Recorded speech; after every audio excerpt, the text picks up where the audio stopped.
नाजरीन, अवामी न्यूज़ में खबरों का सिलसिला जारी है। हम आपको मीरपुर खास से खबर देते चले। पाकिस्तान पीपल्स पार्टी PDM में शामिल नहीं हो रही है। निसार खोरड़ू ने प्रेस कॉन्फ्रेंस करते हुए कहा है कि पीपल्स पार्टी इस हुकूमत के खिलाफ जदोजहद के मैदान में है, इसलिए पीपल्स पार्टी को PDM से रब्ता करने की कोई ज़रूरत नहीं है। अगर PDM इस हुकूमत के खिलाफ तहरीक चलाने और हुकूमत को घर भेजने में डिले है तो वो PDM की कमज़ोरी है।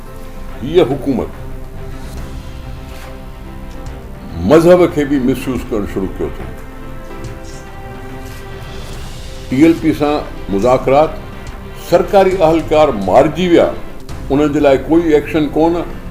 उन्हनि तां थियल केस ख़तम, उन जी तंज़ीम ते पाबंदी जेका आहे सा ख़तम ऐं उन सां गॾु वेठा आहिनि। वफ़ाक़ी वज़ीर गुलदस्तो खणी थो वञे उन्हनि वटि।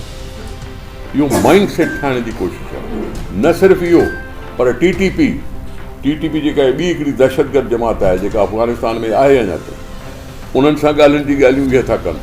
मतिलबु त हुकूमत उहो माइंड थी ठाहे ॿिए तरफ़ ऐं उहो जेको आहे सो हौसलो थो वधाए।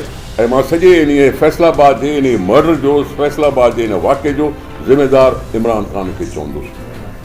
ॿियो कोई इमरान ख़ान, ॿियो कोई ज़िम्मेदार कोन्हे। हीअ पाण हुकूमत आहे जेका ॼाणी मुंहिंजी। मां तॾहिं चयो इहो त हेॾी सारी नॉन मुस्लिम कम्यूनिटी आहे, आया उन्हनि जी करे दिलि जो ई कई अथसि? आया उन्हनि खे का रिप्रेज़ेंटेशन ॾिनी अथई? को हिकिड़ो अधु वज़ीर या अधूरो वज़ीर इहो को कयो अथई? वफ़ाक़ी हुकूमत त हिकिड़े हंधि अथसि, पंजाब में आहे को न। यानी इहो माइंड सेट आहे। इहो माइंड सेट ठाहिण जी कोशिशि में इहा हुकूमत आहे जंहिंजो असरु थी थो ज़रूरु थिए थो पियो।